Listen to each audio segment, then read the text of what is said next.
자, 이번엔 민주당 공천 이야기입니다. 이 대표가 물갈이를 강하게 의지를 드러냈습니다. 떡잎이 귀하지만 그 떡잎이 져야 새순이 자란다라는 겁니다. 단결과 통합을 통해서 민주당의 역량을 하나로 묶겠습니다. 떡잎은 참으로 귀합니다. 그러나 떡잎이 져야 새순이 자랍니다. 세 가지가 또 다른 세 가지를 위해서 양보해야 합니다. 장강의 물은 뒷물결이 앞물결을 밀어냅니다. 국민들께 새로운 희망을 드리는 총선이 될 수 있도록 최선을 다하겠습니다.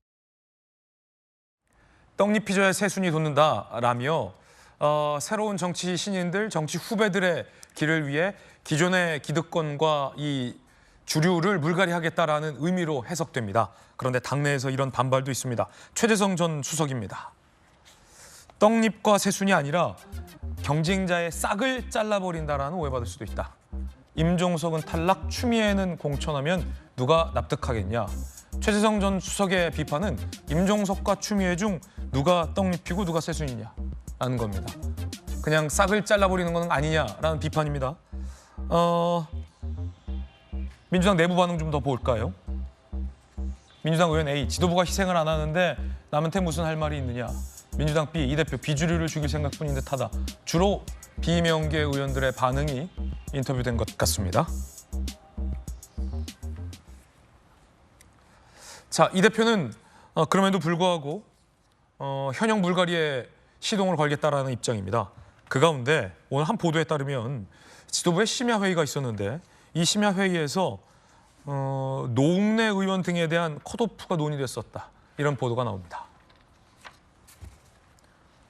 뇌물수수 의혹 등을 받고 있는 의원들에 대해서 컷오프가 논의됐었다. 그제밤 공천 관련 비공개 지도부 회의가 6시간가량 진행됐었는데 사법리스크 의원 컷오프가 논의됐다라는 거예요. 검찰의 기소장이 회의 자료로 준비됐다는 상세한 보도도 나오고 있고요. 뇌물수수 의혹의 노웅래 의원, 라임 금품 수수 의혹의 기동민, 이수진 의원이 컷오프의 그 대상이었다라는 게 다른 기사도 아니라 동아일보의 취재 내용이었습니다. 그런데 지도부가 노웅래 의원의 컷오프를 논의했다는 보도가 나오는 동안 노웅래 의원은 마포갑의 5선에 도전하겠다라고 밝혔습니다. 들어보시죠. 저 노웅래가 마포갑 민주당 승리의 필승 카드입니다. 무도한 검찰 독재 윤석열 정권을 심판하는 주권자의 준엄한 한 표를 이번 총선에서 반드시 행사해 주십시오. 대표만 혼자 싸우지 않게 외롭게 혼자 싸우지 않고 우리 같이 싸울 수 있어 싸워서 이길 수 있도록 하겠다 하는 게 저희 입장이고 우리 민주당의 입장이어야 된다. 그래야만 우리가 승리할 수 있다. 다음 입장 있어서 죄송합니다. 이날 불출마 요구 받으시면 그런 거는 없어요. 그 시스템 공천이랑 별개의 문제일 거예요. 자, 동아일보 보도대로라면 지도부가 아직 결론은 못 내린 것 같은데 이 노웅래 의원에 대해서 컷오프를 논의했다. 그런데 노웅래 의원은 그런 건 상관없다. 시스템 공천의 문제다. 나는 나간다. 라는 건데요. 김유정 의원님. 네. 어떻게 할까요? 이제 심야에 저런 논의를 실제로 했다면 그렇다면 노웅래 의원을 적격 판정을 줬으면 안 됐죠. 적격 판정을 받았잖아요. 그러니까 노웅래 의원은 저렇게 나올 수밖에 없는 거예요. 근데 이제 이런 상황이 있기 훨씬 전부터 처음에 그 사법 리스크가 터졌을 때 노웅래 의원 관련해서 이제 마포에서 어떤 얘기가 돌았냐면 만약에 공천을 못 받으면 무소속 나간 결심까지도 하고 있다라는 얘기가 이미 오래전부터 돌았기 때문에 노웅래 의원은 아마 이제 더 이상 물러설 곳 없다, 또 마지막이다 이런 느낌으로 아마 임하고 있는 것 같고요. 이제 공천 관련해서 이런저런 얘기가 나오고 있는데 국민의힘보다 조금 한 발 늦게 더디게 조금 이루어지고 있는 것 같아요. 그래서 여러 얘기가 나오고 있고 지금 전체적인 상황을 보면은 조국 신당 얘기도 나오죠. 개혁 신당 뭐 어쨌거나 안 될 거라고 생각했는데 3지대 통합해서 가고 있죠. 이런 것들이 과연 민주당에게 유리할 것인가 불리할 것인가. 예.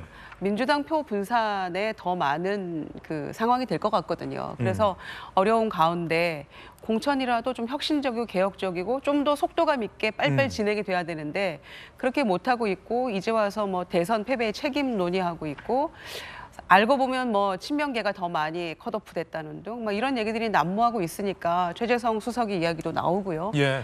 그래서 과연 민주당이 혁신개혁하려고 하는 것이냐라고 이제 국민들 보고 계실 거고요.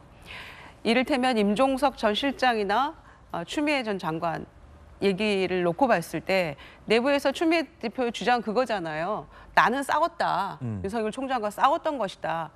이제 그래서 결이 다르다 이런 주장하고 있는 거잖아요. 근데 친문 책임론에서 뭔가 벗어나려는 네. 그런 얘기잖아요.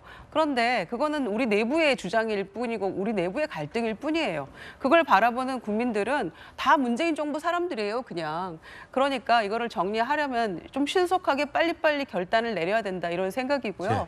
추미애 전 대표 만나가지고 이런저런 논의를 하고 추미애 대표는 뭐 여기 몇 군데를 돌려서 적합도 경쟁력 조사를 한다고 하는데 정작 임종석 실장에 대해서는 그러면 성동갑이 아니면 다른 곳에 어디 넣어봐서 경쟁 조사를 해봤더더라 이런 얘기조차 나오지 않고 있잖아요. 그러니까 그런 점에 있어서 기준과 형평성 문제가 나오는 거니까 그 부분이 더 이상의 공천 잡음이나 파열음으로 아유 저 집안 안 되겠네 이런 얘기 나오지 않도록 좀 더 속도감 있게 이 부분을 빨리 정리할 필요가 있다 예. 이런 생각이죠.